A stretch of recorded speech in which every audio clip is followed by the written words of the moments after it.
Thank you, Madam Toastmaster.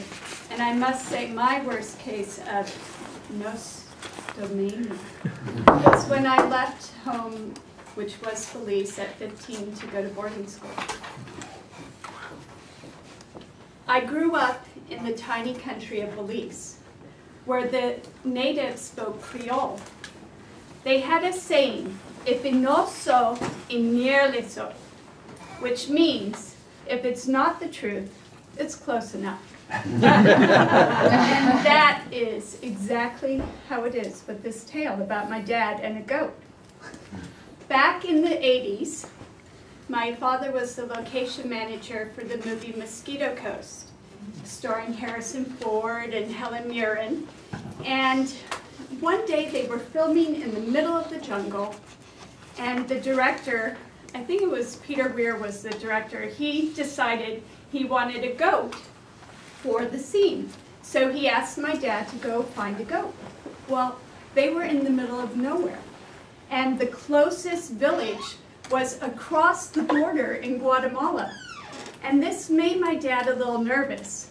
In fact, he was sweating, but not because he was nervous. It's really hot and humid in Belize. He was concerned about the long-standing dispute between Guatemala and Belize. In fact, when my parents first moved there, they were told, whatever you do, don't go across the border, especially with Belizean license plates. But what was he going to do? He had to find a goat. So he crossed the border and arrived at the village, and all of the villagers came out and surrounded his pickup truck with Belizean license plates. And the first thing they wanted to know was, are you Belizean? And he was, no, I'm American, I'm American. So they let him get out of his truck, and he told them he was there to buy a goat. Well, it turns out there was only one goat in the entire village. And it was a very special goat, because it was going to be eaten at the wedding of the village chief's daughter the following month. Well, the village elders had to get together, and they decided that Dad could borrow the goat for 2 days and $200 US. All was well, until the next day. Dad arrived on the set, and he saw the goat lying on the ground, panting heavily, and its belly was as bloated as a hot air balloon. I felt so, well, bloated as a hot air balloon.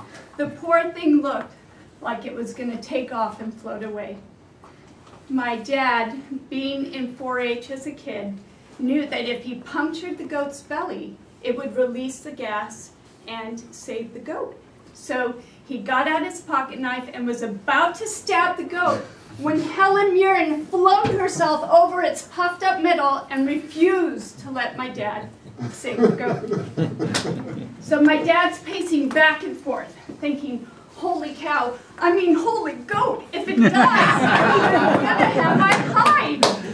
So that was when Harrison Ford came over to my dad, and he said, hey Larry, if you need a gun, I have one in the trailer. Well, my dad was, thank you, but no, what I need is for Helen to get off the goat. So they pulled Helen off of the goat, and he managed to tie the goat up in the back of his pickup truck, and he started to race toward Belize City where the vet was. So he's speeding down the highway, and he looks in the rearview mirror and sees that the goat has lifted off.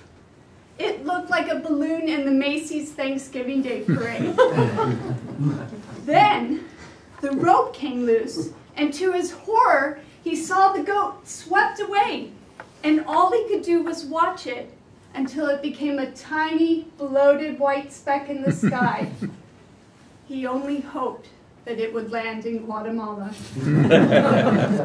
Well, it never did. And it actually caused quite a diplomatic dispute among the two countries.